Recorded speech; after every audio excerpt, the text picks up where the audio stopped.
Have you ever cracked open a beer at a party, taken that first sip, and thought, wait, people choose to drink this?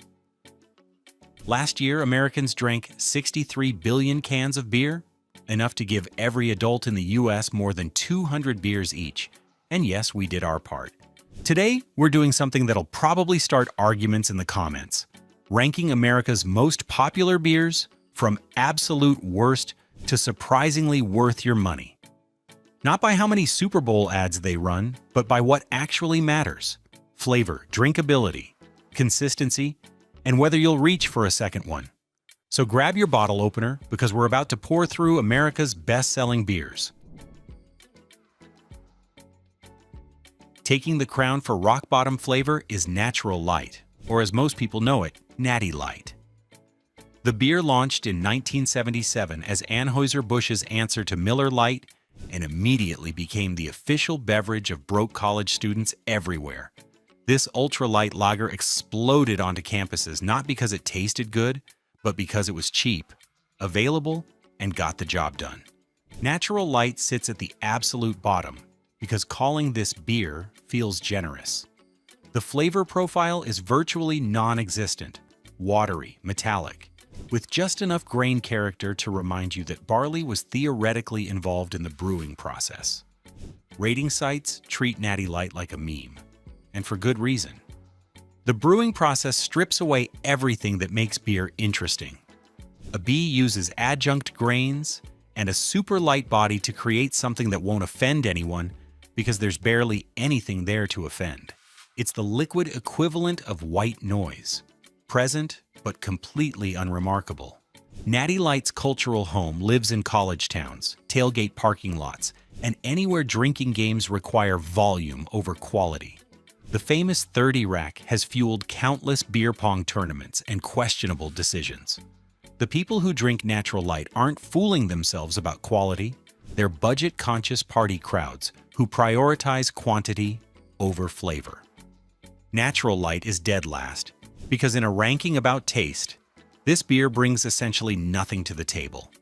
Sure, it's cheap and widely available, but when your main selling point is at least it's cold, you've admitted defeat on flavor from the start.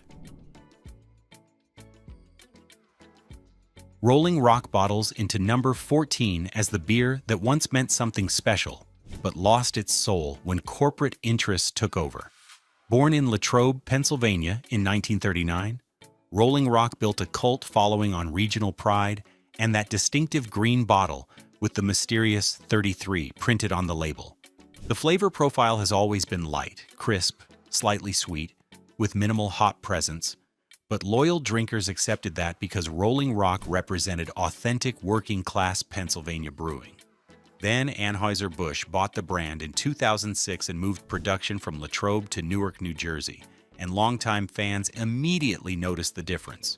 Rolling Rock now tastes like any generic light lager, grainy, thin, with a watery finish that leaves almost no impression.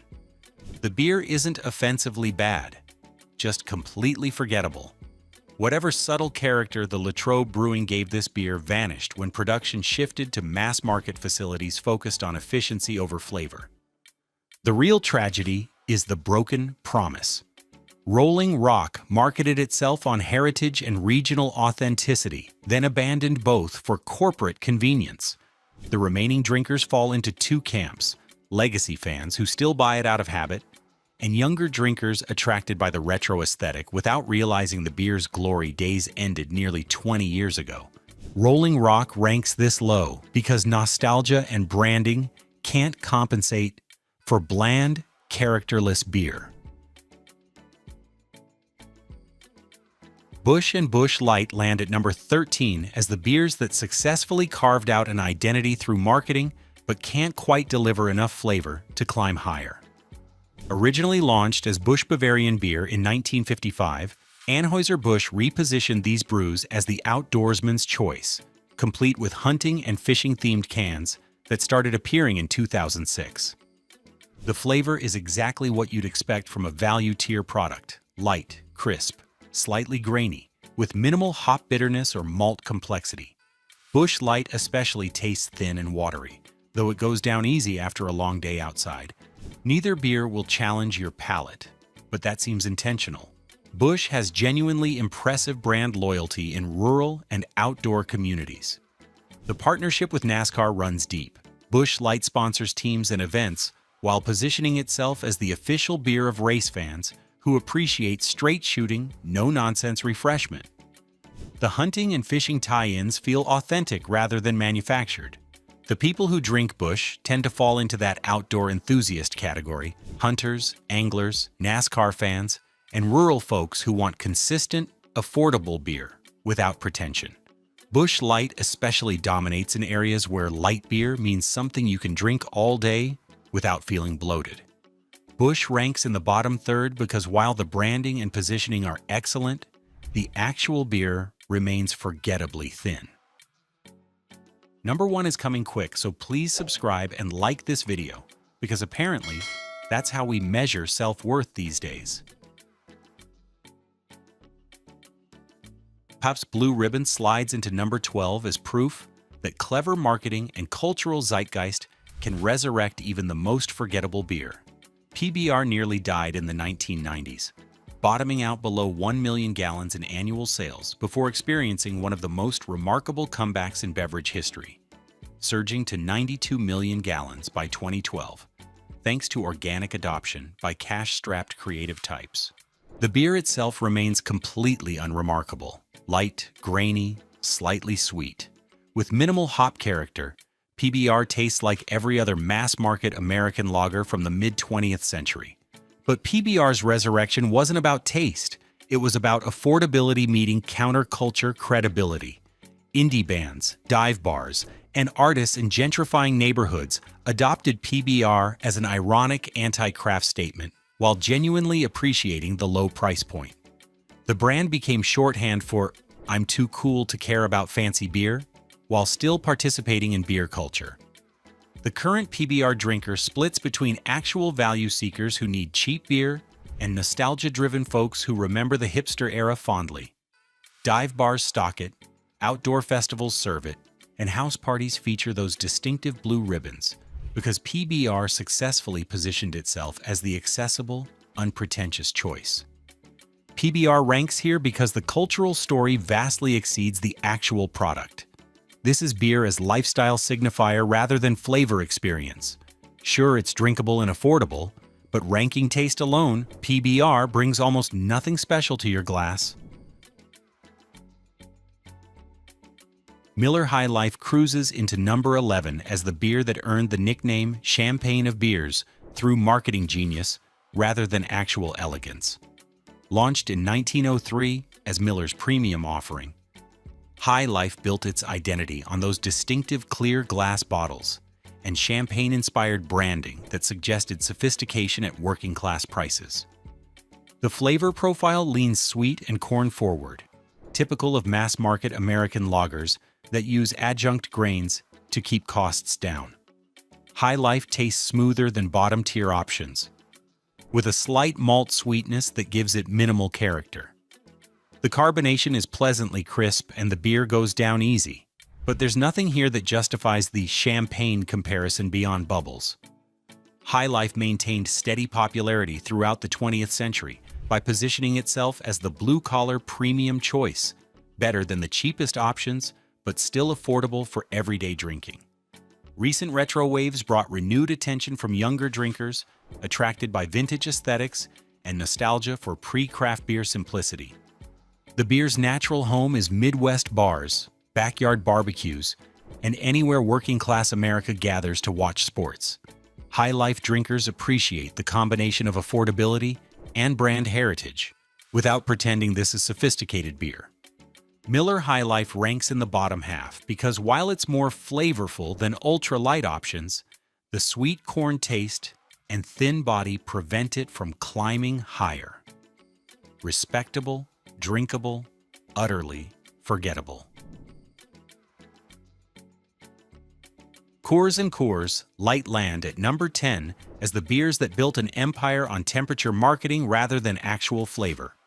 Coors exploded nationally after distribution expanded beyond the Rockies in the 1980s, while Coors Light became the official beer of stadium sports through aggressive sponsorship deals across MLB, NBA, NFL, and NHL. The taste is aggressively neutral, crisp, clean, watery, with barely any malt or hop presence. Coors Light especially tastes like slightly beer-flavored water, designed for maximum drinkability without challenging anyone's palate. Molson Coors engineered these beers for consistency above all else, and they've succeeded brilliantly at creating utterly unremarkable lager. The Cold as the Rockies marketing campaign defined Coors' identity, convincing generations of drinkers that temperature somehow compensated for minimal flavor. They even created a Champions Ice stunt beer using actual ice from the Stanley Cup, proving their marketing team understands spectacle better than their brewers understand beer.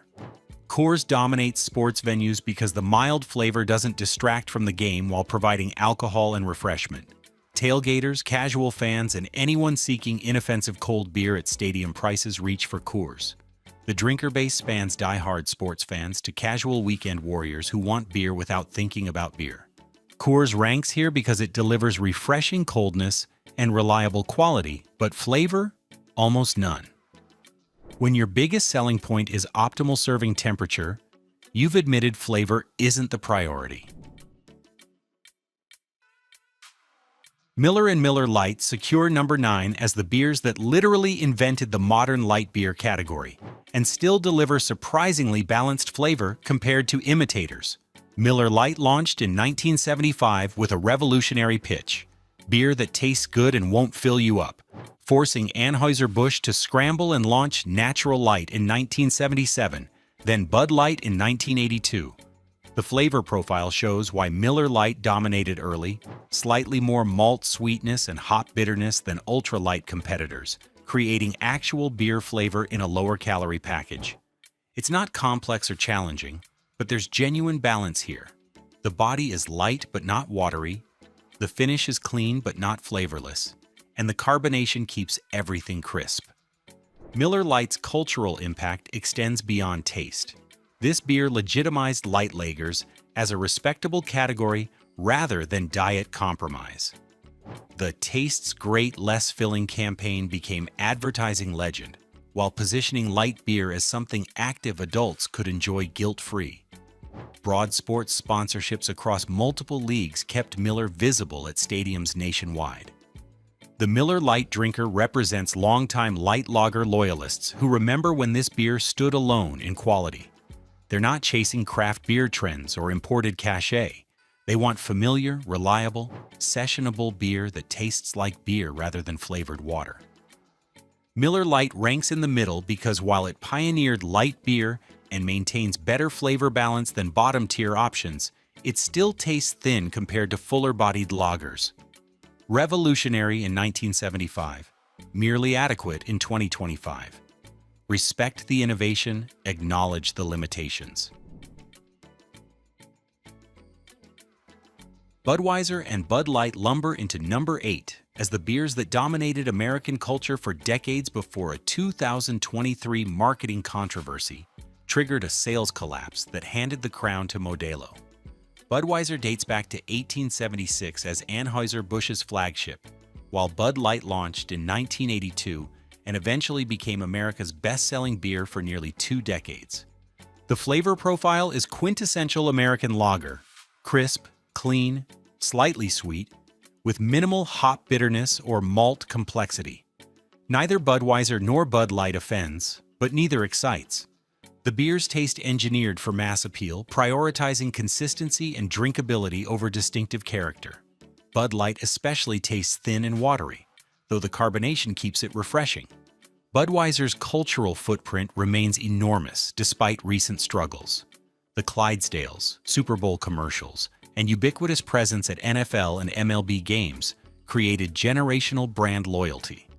But the 2023 marketing backlash triggered boycotts that sent sales plummeting, allowing Modelo Especial to seize the top spot and fundamentally reshape America's beer landscape. The drinker base still spans massive demographics, from loyal older Americans who've drunk Bud for 50 years to younger casual drinkers who default to familiar names.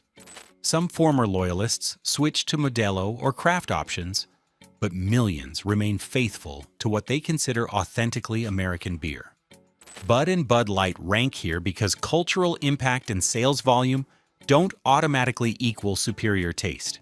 These beers are fine, consistent, widely available, completely inoffensive, but fine doesn't win taste rankings.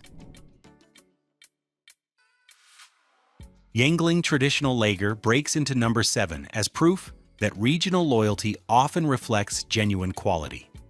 Founded in Pottsville, Pennsylvania in 1829, Yuengling holds the title of America's oldest operating brewery, and that heritage shows in every amber-hued pour. The flavor profile immediately separates Yuengling from lighter competitors: caramel-sweet malt character, toasty notes, slight bitterness from noble hops, and a fuller body that actually coats your palate. This is an amber lager, brewed with actual personality, balancing sweetness with enough hop presence to keep things interesting. Yuengling's limited distribution creates passionate demand. For decades, the brewery stayed east of the Mississippi, making Yuengling legendary in states that couldn't get it.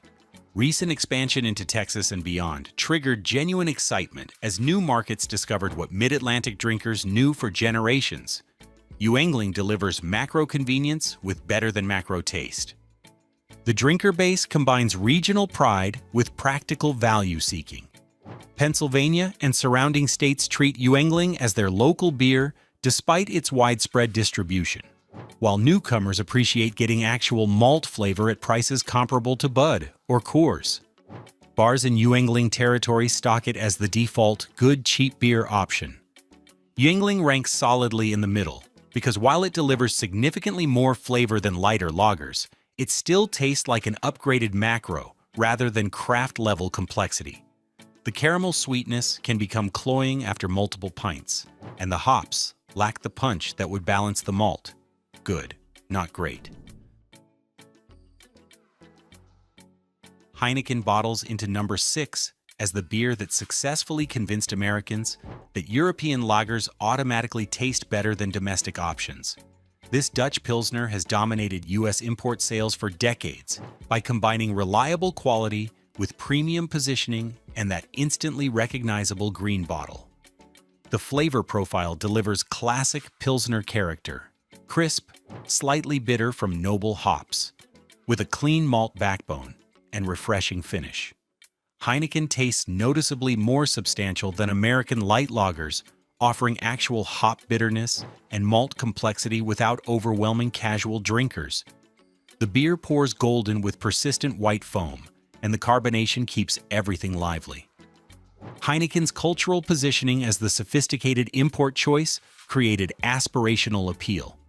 The brand aligns with global soccer, international festivals, and upscale venues where ordering domestic beer feels unsophisticated. The green bottle became status symbol, paying slightly more for European brewing tradition and cosmopolitan credibility. The drinker base skews toward people seeking premium beer without craft beer intensity or price tags. Urban professionals, club-goers, and anyone wanting to signal sophistication beyond Bud Light reach for Heineken. Bars stock it as the default import, ensuring availability from dive bars to upscale restaurants. Heineken ranks here because, while it delivers legitimate Pilsner flavor and consistent quality, it's become so ubiquitous that it's lost specialness.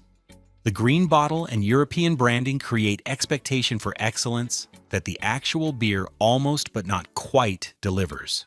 Good beer. Predictable choice. No longer particularly exciting.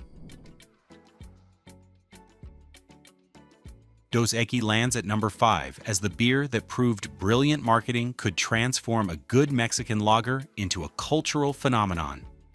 The Most Interesting Man in the World campaign ran from 2006 to 2016, and Dos Equis sales exploded as Americans embraced both the character and the beer behind him. The flavor profile is approachable Vienna-style lager, slightly malty with caramel notes, minimal bitterness, smooth finish, and a body substantial enough to stand alone without the traditional lime wedge. Dos Equis Lager Especial tastes clean and balanced, offering enough character to be interesting without challenging anyone's palate. The marketing campaign elevated Dos Equis beyond typical imported lager status, creating aspirational lifestyle branding around sophistication, adventure, and living interestingly. Even after retiring the original campaign character, the brand maintained cultural cachet as the thinking person's Mexican import, more worldly than Corona, less obvious than Modelo. The drinker base combines casual lager fans who want import vibes without bitterness and people attracted by the brand's sophisticated positioning. Cinco de Mayo celebrations, border states, and barbecue season all boost Dos Equis sales, while year-round fans appreciate the balanced flavor that doesn't require citrus enhancement. Dos Equis ranks in the top 5 because the beer actually backs up the marketing hype. This isn't just clever advertising selling mediocre liquid, it's good Vienna lager supported by phenomenal branding. The flavor delivers exactly what casual beer drinkers want: smooth, balanced, flavorful, without being challenging. Samuel Adams Boston Lager climbs to number 4 as the beer that introduced mainstream America to the possibility that mass-market beer could actually have flavor. Launched in 1984 when Jim Koch started Boston Beer Company, Sam Adams pioneered the craft beer movement while remaining accessible enough for bud drinkers to make the jump. The flavor profile immediately announces itself as different. Rich caramel malt backbone, spicy noble hop character, balanced bitterness, and a fuller body that actually tastes like beer rather than beer-adjacent liquid. That distinctive amber color comes from genuine malt complexity, while Hallertau Mittelfrüh hops provide floral, spicy notes that separate this from one-dimensional lagers. Sam Adams succeeded by positioning itself as the premium American choice, craft quality without craft pretension or price shock. The beer tastes sophisticated enough to satisfy flavor seekers while remaining approachable enough that casual drinkers won't feel intimidated. It became the gateway beer for millions of Americans who thought they didn't like beer, but really just didn't like flavorless macro lagers. The drinker base includes craft-curious folks who want flavor without IPA bitterness, Northeast locals who treat Sam Adams as regional pride, and anyone seeking the middle ground between craft and macro. Ballparks and concert venues stock it as the premium domestic option. Samuel Adams ranks this high because it delivers legitimate flavor complexity at reasonable prices while remaining widely available. This is proper beer brewed with quality ingredients and real technique, making it the obvious choice for anyone ready to graduate from ultra-light lagers. Corona Extra secures number 3 as the beer that perfected lifestyle branding to the point where the beach comes included with every bottle.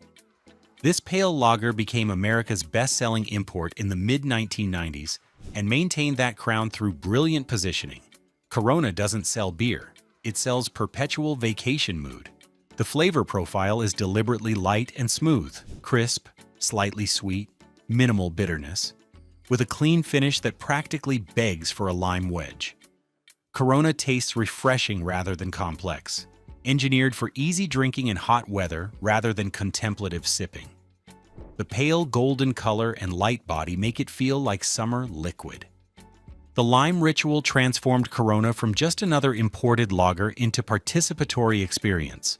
Wedging that lime into the bottleneck became social signal. I'm relaxing now, worry can wait. Whether the lime tradition started to mask skunky bottles or as marketing genius doesn't matter. It became integral to Corona's identity. The drinker base spans casual social drinkers who want approachable beer, coastal dwellers who treat Corona as beach lifestyle expression, and anyone seeking that vacation mode feeling year-round. Backyard barbecues, pool parties, and anywhere sunshine meets socializing, Corona flows freely. Corona ranks this high because while the beer itself is relatively simple, the complete experience transcends the liquid. This is lifestyle branding executed perfectly, creating emotional connection that makes people choose Corona even when other options taste objectively better. Sometimes the story in the bottle matters as much as what's in it.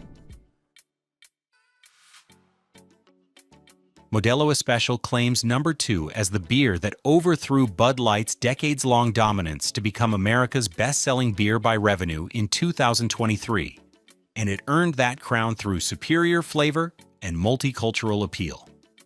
This Mexican Pilsner-style lager exploded from regional favorite to national phenomenon by simply tasting better than the competition.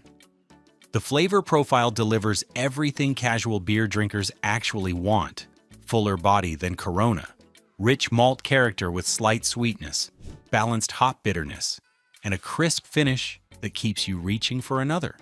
Modelo tastes like beer rather than beer-flavored water, offering genuine substance without overwhelming anyone's palate. Modelo's rise reflects massive demographic and cultural shifts in American drinking habits. While Bud Light stumbled through controversy, Modelo benefited from growing Hispanic population influence. Younger drinkers seeking alternatives to their parents' choices, and widespread recognition that paying slightly more for imported beer that actually tastes good beats loyalty to flavorless domestic options. The drinker base has expanded far beyond traditional Mexican import demographics. Urban professionals, suburban families, former Bud drinkers seeking upgrades, and taco night regulars all reach for Modelo. The beer works equally well with Mexican food, barbecue, or just relaxing after work. Modelo ranks as runner-up because the flavor genuinely justifies the sales success. This isn't marketing hype selling mediocre beer. It's legitimately good lager that earned its crown by tasting better than competitors, while remaining accessible and affordable. We know you are about to start throwing beer bottles at us, but hear us out as to why Michelob Ultra claims the crown as America's best popular beer.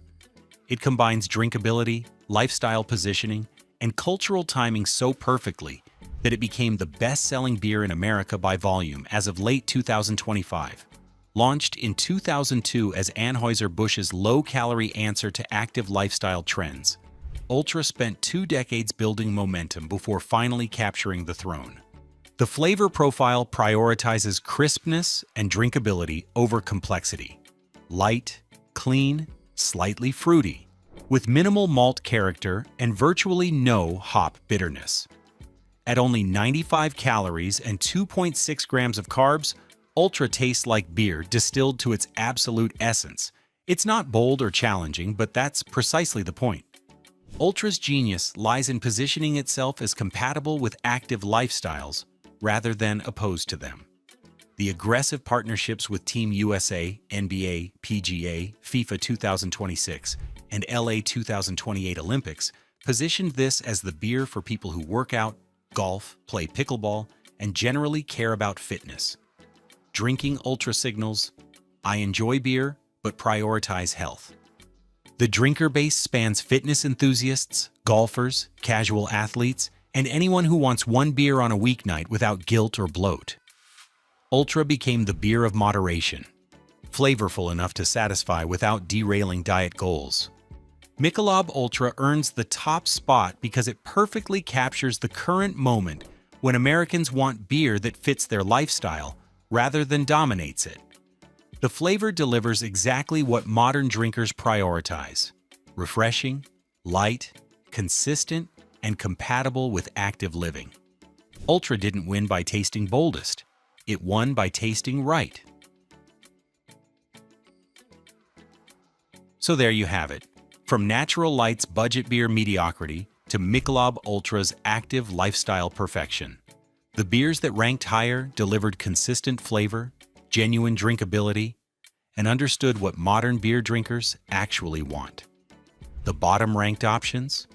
They prioritized cost-cutting over taste, relied on nostalgia when quality disappeared, or simply brought nothing memorable to the glass. What do you think? Did we nail these rankings? Or did your go-to beer get disrespected? Let us know in the comments.